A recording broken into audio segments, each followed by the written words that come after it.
Welcome to Really American. I am Michael Hayne.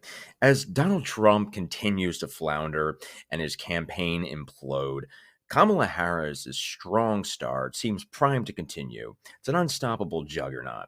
In fact, Democrats recently revealed that she more than doubled Trump's fundraising total during the month of July. You know, when Trump had the little ear boo boo and they were all walking around with the maxi pads on their ears at the Republican Cringe Fest.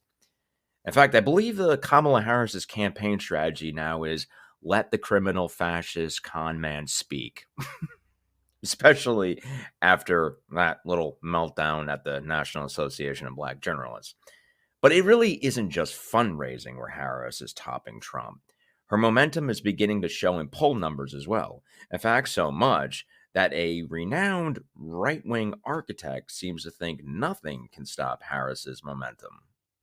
Take a look at the national number, though, and you get a sense of this. Remember, before the first debate with Biden and Trump, Trump was leading by close to 3 points or above 3 points, depending on when you looked at it. Trump today in the Real Clear Politics average is leading by 1.2%, 1.2 points. There's an outlier in there, the poll that gives him a 5-point lead. Without that outlier, he's leading by less than 1%, 0.8. In fact, if you look at it, there were 5 polls in the Real Clear Politics average that occurred before the 25th of July. Trump leads in all 5 of those.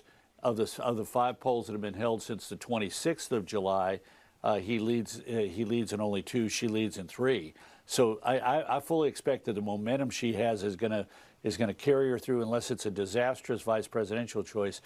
This momentum is going to leave her in the lead at the end of the Democratic convention. Well, remember. This wasn't coming from MSNBC. This was coming from Fox News and Karl Rove, you know, the primary architect of George Bush, also known as Bush's brain. Remember when I was considered the evil, I invaded the wrong country. Simpler times then, though. But Karl Rove would go on to say, if you take those 9 polls, it is Trump by 0.88. That's basically 0.9%. And that's after he gets the bump coming out of the convention that really showed a unity for the Republican ticket and the Republican Party. Karl Rove would go on to say, and this is going to be a barn burner, and it's very much up for grabs, and the next 2 or 3 weeks are going to be critical for both camps. But that momentum is clearly in Kamala's favor and will remain so. But it's not just Republican strategist Karl Rove who is saying these things about Kamala Harris and how clearly momentum is in her favor, but actually other notorious Republican strategists like right-wing provocateur and pollster Frank Luntz.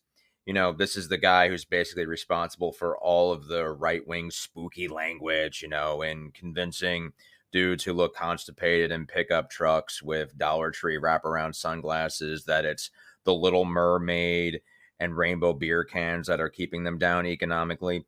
Anyway, Luntz basically went on to explain this energy even more. But within the 24 hours of Biden dropping out, Kamala Harris did see a historic fundraising number, $81 million.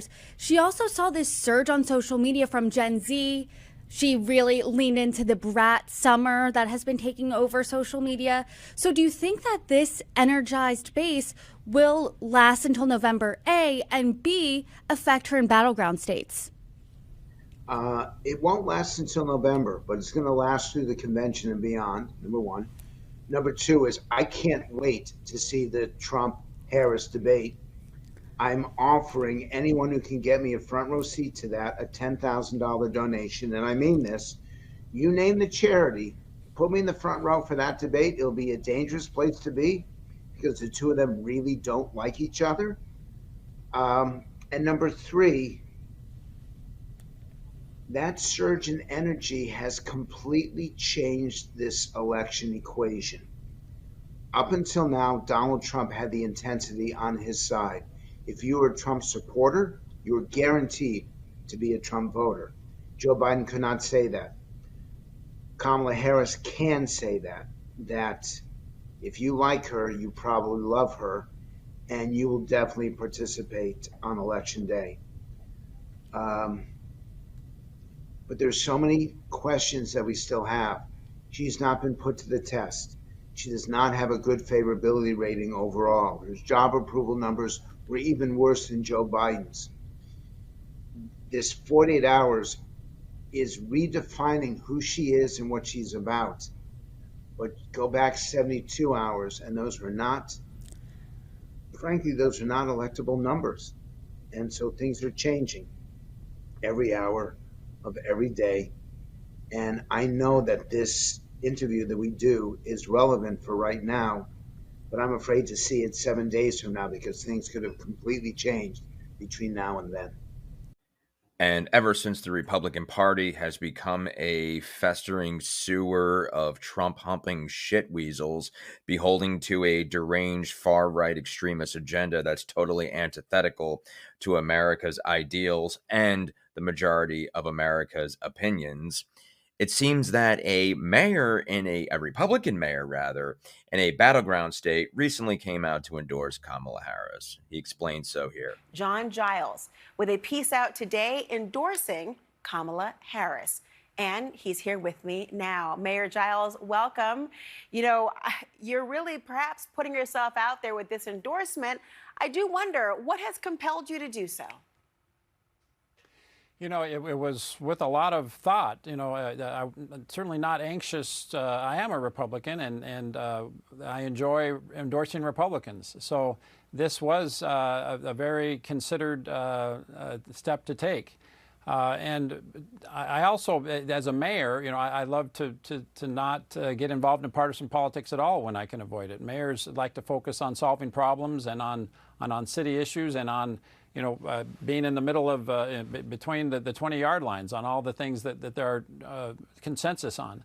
So this was not something that I was excited to do or necessarily looking to do. But, you know, occasionally there are issues and questions that we're presented with in life that are just too compelling to be silent. And I knew that if I you know, had to sleep at night and that I couldn't do that well if I didn't speak out and express my disappointment in the Republican nominee. And T-minus 3 seconds when the deranged fascist psycho man baby takes to Truth Social to have another incoherent all caps rant. You know, this mayor, so weak on everything. He's a terrible mayor. You know, there's so many beautiful Republican mayors out there, love Trump, say great things about Trump. But this guy clearly hates America. If he hates Trump, he hates America.